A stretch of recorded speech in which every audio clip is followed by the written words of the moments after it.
Live news, खबर तो पक्की है। साल का आम बजट 2022-23 यह गरीब कल्याण बजट है। यह गरीबों को सशक्त और सक्षम बनाने वाला बजट है।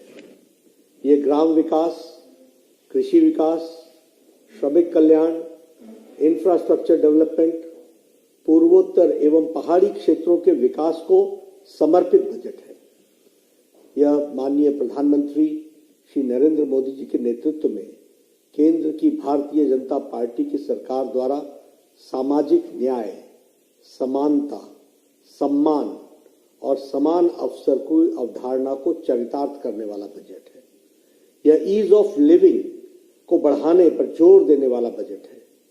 बजट का आकार बढ़ाकर 39.45 लाख करोड़ करना कोरोना काल में भी भारत की बढ़ती अर्थव्यवस्था को बहुत अच्छे तरीके से दर्शाता है। फिजिकल डेफिसिट का लक्ष्य 6.9% से घटाकर 6.4% करना ये बहुत बड़ी उपलब्धि है। माननीय श्री नरेंद्र मोदी जी के नेतृत्व में देश की कोरोना के खिलाफ निर्णायक लड़ाई के साये में पेश किया गया यह दूसरा बजट है। इंफ्रास्ट्रक्चर डेवलपमेंट को एक नया आयाम देते हुए यह बजट सभी वर्गों को, छोटे बड़े उद्यमियों के आशाओं और आकांक्षाओं को पूरा करने वाला बजट है।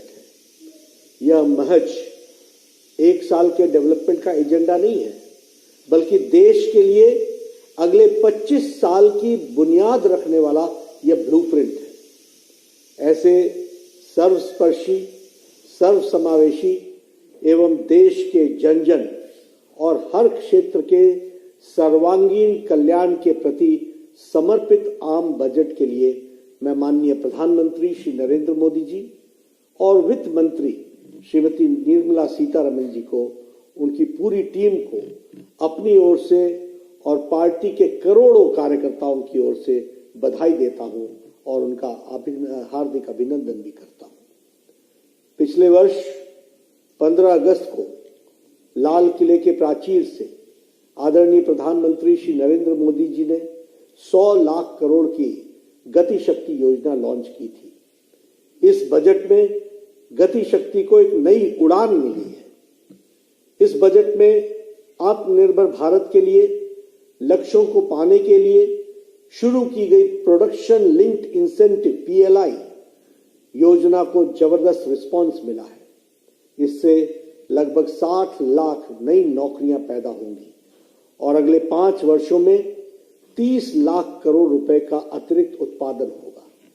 ये नए भारत की नींव रखेगा। 25,000 किलोमीटर के नेशनल हाईवे का निर्माण, जिस पर लगभग 20,000 करोड़ रुपए खर्च करने का प्रावधान किया गया है। देश में 5 बड़ी नदियों को जोड़ने के लिए जल संसाधन विकास मंत्रालय की भी मदद से कार्य करने की योजना बनाई गई है।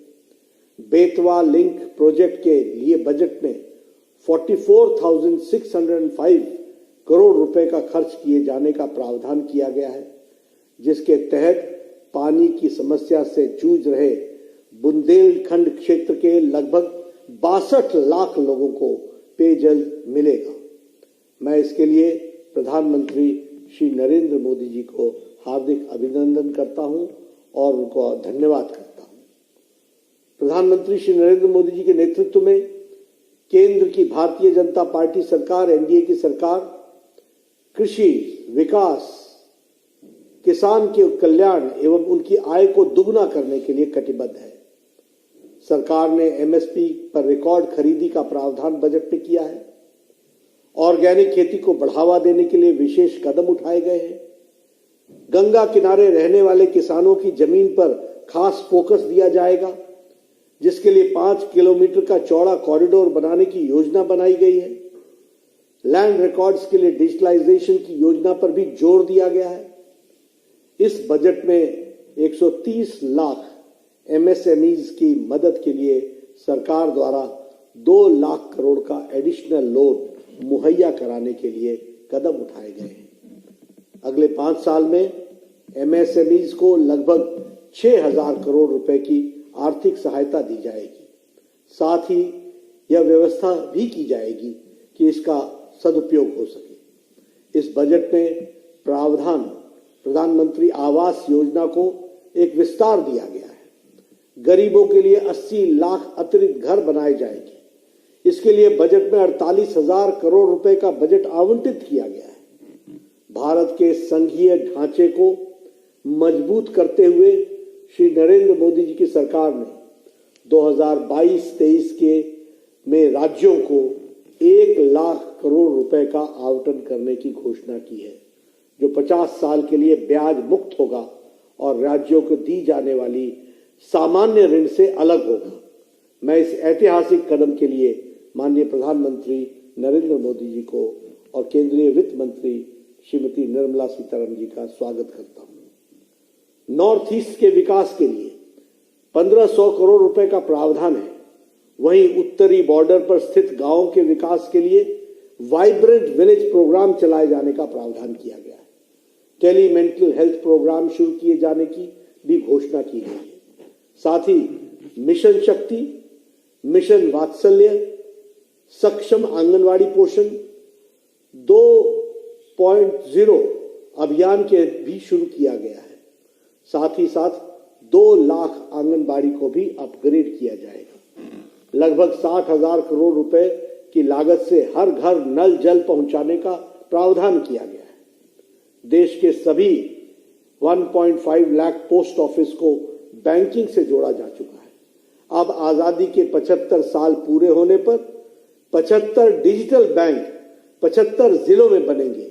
देश के सभी पोस्ट ऑफिस को कोर बैंकिंग सिस्टम से जोड़ा जाएगा। यह सराहनीय कदम है। लगभग 8,500 पुराने कानून को खत्म किया गया है। 1,486 केंद्रीय कानून खत्म किए गए हैं। ग्रीन क्लियरेंस विंडो का दायरा बढ़ेगा। One nation one registration policy लाई जाएगी। महामारी के दौरान स्कूल बंद रहने से गांव के बच्चे 2 साल शिक्षा से वंचित रहे हैं। पीएम ई विद्या के तहत ऐसे बच्चों के लिए एक टीवी चैनल प्रोग्राम के तहत अब चैनल 12 से बढ़कर 200 कर दिए जाएंगे। ये चैनल क्षेत्रीय भाषाओं में होंगे। एक डिजिटल यूनिवर्सिटी की स्थापना की जाएगी। भ्रष्टाचार पर अंकुश लगाने के लिए टैक्स रेट में मिली संपत्ति को जो जब्त करने का प्रावधान है वो सराहनीय है। कॉर्पोरेट टैक्स को 18% से घटाकर 15% कर दिया गया है, जिससे उद्योग को बढ़ावा मिलेगा। रक्षा अनुसंधान एवं विकास बजट का 25% रक्षा अनुसंधान एवं विकास उद्योग, स्टार्टअप और शिक्षा के लिए खोला जाएगा। एसपीवी मॉडल के माध्यम से डीआरडीओ और अन्य संगठनों के सहयोग से सैन्य प्लेटफॉर्मों और उपकरणों का डिजाइन और विकास के लिए निजी उद्योग को प्रोत्साहित किया जाएगा। मैं पुनः इस ऐतिहासिक बजट के लिए माननीय प्रधानमंत्री श्री नरेंद्र मोदी जी, वित्त मंत्री श्रीमती निर्मला सीतारमण जी एवं उनकी पूरी टीम को हार्दिक अभिनंदन करते हुए उन्हें हार्दिक बधाई देता हूं। यह आम बजट कोविड संक्रमण काल से निकल रहे देश के आर्थिक स्थिति को नई ताकत देगा और देश के सर्वांगीण विकास में मदद करेगा। लाइव न्यूज, खबर तो पक्की है।